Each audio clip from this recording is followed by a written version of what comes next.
Hi everyone, I'm Janice Jerpeña. Right now, kasama ko po ngayon ang isa sa mga founder ng Ascendra International, Mr. Joseph Lim. Hi guys! My name is Joseph Lim, 23 years na po sa industriya network marketing. Isa din po ang content creator and influencer.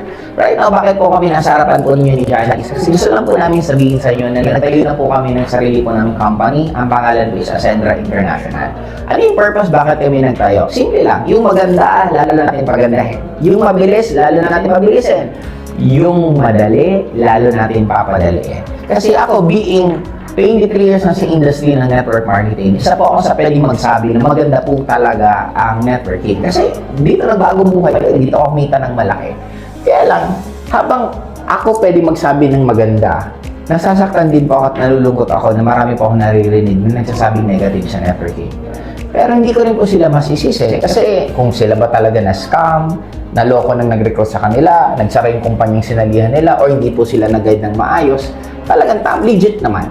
Kaya sabi ko, what if kaya natin bawasan ang mga umiyak?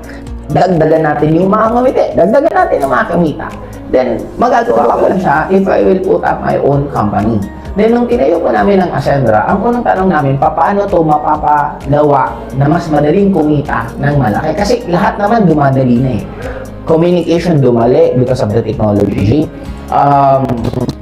Sa pag-i-edit ng mga skills, katulad ng video editing, dumali na rin dahil sa technology natin, sa nangyayari. Everything is being made easy na ngayon. Sabi ko, kung kaya nga padaliin mga bagay, ba't hindi pagyaman? Bakit hindi yung pagyaman mismo sa networking, padaliin din natin? And true enough, nagawa na po. Bakit? Una, one account policy lang po siya. Malalagyan ka ng spillover. Eh, lalo na kung katabi ko, ay naku, hindi ko alam paano ito na mamulot ng pay-in. Namumulot po ito ng direct. Ibig sabihin, ipopusta ka po. Sumali ka ngayon kay Janice. Within 1 month, magkakaroon ka ng spillover. Hindi po sa amin dito uso ang spillover nga lang eh.